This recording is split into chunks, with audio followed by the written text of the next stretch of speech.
اللہ سے ڈرو، ان اللہ خبیر بما تعملون، بے شک اللہ کو خبر ہے جو تم کرتے ہو۔ اے بند کمروں میں، تاریک راتوں میں کنڈیاں لگا کے، پردے کر کے، لوگوں سے چھپا کے اپنے آپ کو سمجھتے ہو کہ I'm safe، کوئی مجھے نہیں دیکھ رہا، I'm very genius، میں بہت چالاک ہوں، میں کسی کو پتہ ہی نہیں چلنے دیتا۔ اللہ علیم و خبیر جانتا ہے تم اکیلے میں کیا کر رہے ہو، تمہارے موبائل میں کیا ہے، تمہارے کمپیوٹر میں کیا ہے، تمہارے دماغ میں کیا چل رہا ہے، تم کس کو میسج کر رہے ہو، تم کس ویڈیو کی طرف جا رہے ہو، تم کس سوشل میڈیا پہ پھر رہے ہو، تم کس ویب سائٹ کو کھول رہے ہو، تم کس چینل کو دیکھ رہے ہو۔ اللہ جانتا ہے، وہ دل کے اندر کی باتیں بھی جانتا ہے۔ اپنے آپ کو چالاک نہ سمجھو، اپنے آپ کو یہ نہ سمجھو کہ میں کسی کو پتہ نہیں چلنے دے رہا، بلکہ یہ اللہ کی طرف سے ڈھیل ہے، اس نے تمہیں مہلت دی ہے۔ اس رب عز و جل کا ڈر دل میں پیدا کرو، جس رب نے تمہیں مہلت دی ہے، اس رب کی یاد میں دل کو لگاؤ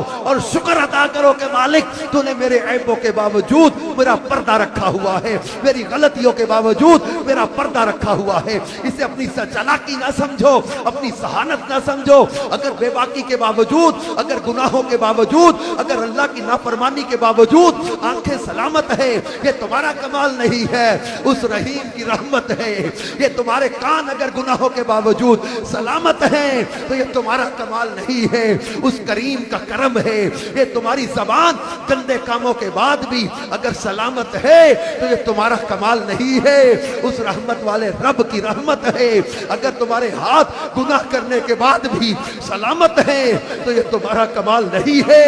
اس رحیم و کریم پروردگار کا کرم ہے۔ اگر گناہ کے کاموں کے پاس چل چل کے جانے کے باوجود، گندی عورتوں کے پاس چل کے جانے کے باوجود، فلمیں ڈرامے دیکھنے، گناہ کے کام کر کے چلنے کے باوجود یہ پاؤں سلامت ہے، یہ ہمارا اپنا کوئی کمال نہیں ہے،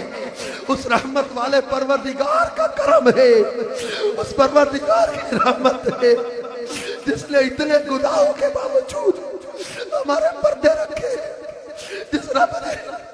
اتنی برائیوں کے باوجود ہمارا پردہ رکھا ہوا ہے، ہمیں رسوا نہیں ہونے دیا، جس رب نے ہمیں ذلیل اور رسوا ہونے سے بچایا ہوا ہے، اس کرم والے پروردگار کی نافرمانی کرتے ہوئے ہم سمجھتے کہ میں بڑا چالاک ہوں۔ نہیں میرے پیارے بیٹے، اسلام بھائی، ہمیں اپنے رب عز و جل کی طرف رجوع